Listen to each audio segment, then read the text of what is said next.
Today we're going to teach you something that a lot of coaches that we see actually teach wrong. And that is what the wrist of your dominant hand is supposed to do on the backswing. So what we've seen a lot lately, and this is on one-handed backhand as well as regular forehands, a lot of players hold on to the racket hard with their left hand when they are trying to start the backswing.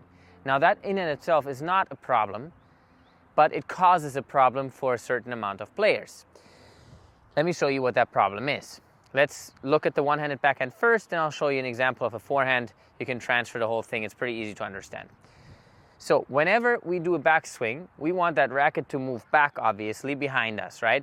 So a lot of players, what they do is when they hold on here, they actually move back their arm before the racket moves back. So you can see how the racket now kind of points down, and then they take the racket back like that, and then they want to drop it and swing.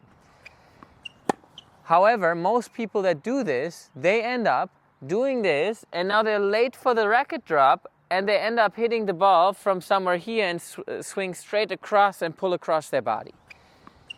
So what you need to do instead is, if you want to use your left hand, that is fine, but you have to make sure that you use your left hand to actually get the racket to move back at the same time as your upper body turns backwards. Do not let that straight wrist here break. Do not let this happen. Okay? Now if we transfer that to the forehand, same thing the other way around. Do not hold your racket back. Do not start your backswing like this. And now you're back here, and now you have to swing like this. You're going to hit the ball straight over the fence in many cases. Okay? This is something that's very advanced. It can work for some professionals, but for the vast majority of recreational players, this is a deadly sin. You shouldn't do this. You shouldn't hold on to your racket and keep the racket here while your arm starts moving back.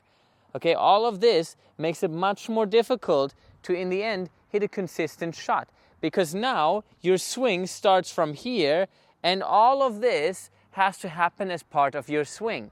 What that means is timing becomes hard, and if you're a bit rushed, what you're going to do is you're going to start swinging, and you're not going to get on top of the ball. You're going to hit the ball like this, and all of a sudden the ball goes up and you don't know why.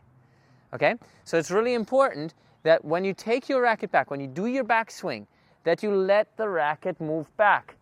Okay, professional players hold on to the racket here because they're trying to disguise if they're going to hit a drop shot or a regular forehand. For that reason they do that, but that makes it harder. So you don't necessarily need this unless you want to reach a very high level of play and you need to disguise your drop shots a bit better. You could literally take your left hand off the racket and start your backswing with no involvement of the left hand whatsoever, so your racket moves back together with your arm. So you have a much more solid and controlled backswing that helps you to then execute a much more consistent forehand or backhand, as we just talked about.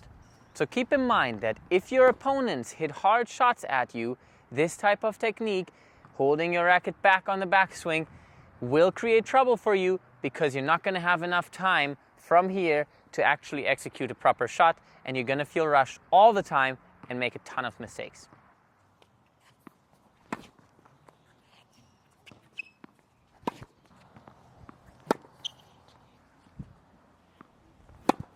Hope you enjoyed this video.